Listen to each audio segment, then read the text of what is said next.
لوگ درباروں کو دیکھ کر صاحب قبر کے لیے سجدے کرتے ہیں، رکوع کرتے ہیں، اور یہ عمل امت کے اجماع کے ساتھ کفر ہے۔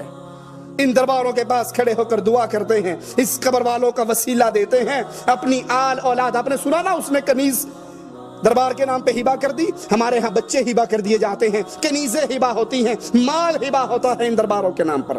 مزار میں مدفون بزرگ کی ہیبت دل میں اتنی ہوتی ہے، چور چوری کر لے اور واقعی چور ہو، اسے کہو تم مسجد میں آؤ، اللہ کی قسم اٹھاؤ یا قرآن پہ حلف دو کہ تم نے چوری نہیں کی، وہ کہے گا بالکل چلو میں ابھی قسم اٹھاتا ہوں واللہ میں نے چوری نہیں کی، قرآن بھی اٹھا لے گا، ہے چور۔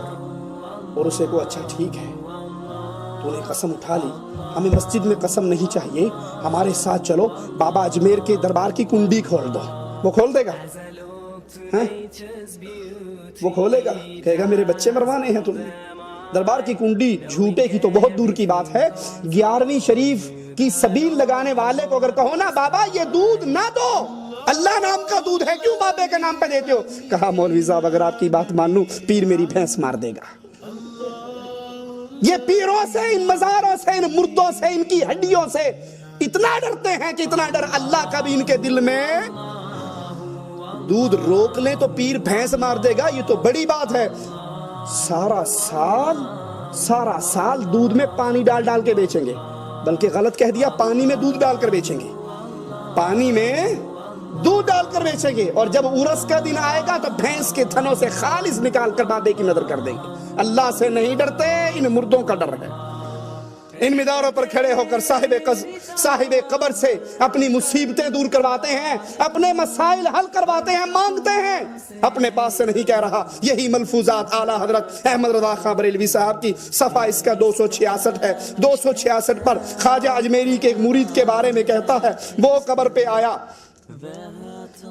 ایک فقیر سوٹا لے کر روضہ شریف کا طواف کر رہا ہو۔ یہ طواف کس کا ہوتا ہے مسلمانوں؟ بیت اللہ شریف کا۔ لیکن احمد رضا خاں بریلوی صاحب اپنی کتاب میں لکھتے ہیں کہ قبر کا طواف کر رہا سوٹا لے کر اور آواز لگا رہا، خواجہ غریب الدین، خواجہ معین الدین چشتی، 5 روپے لوں گا۔ دیکھو کتنے دھڑلے سے مانگتا ہے، 5 روپے لوں گا، 1 گھنٹے میں لوں گا، ایک ہی آدمی سے لوں گا۔ یہ فقیر نہیں ہے،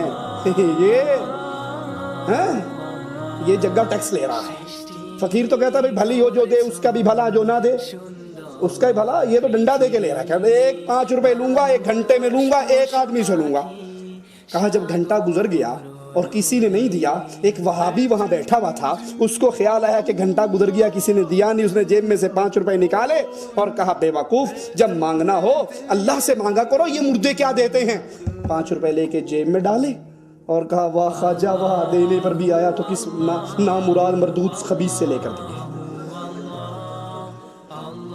ان مزاروں کے قیام کی وجہ سے اللہ سے تعلق ٹوٹ کر ان سے تعلق ایسے بنا کہ وہاں پر ان قبر والوں مردوں سے، جن کو استنجے کی طاقت نہ تھی، جن کو کفن پہننے کی طاقت نہ تھی، جن کو غسل کرنے کی طاقت نہ تھی، جو قبر میں اتر نہیں سکتے تھے، جو یتیم بچوں کو چپ نہیں کرا سکتے تھے، ان سے اللہ کو چھوڑ کر حاجات پوری کرنے کے لیے سوال کیا گیا۔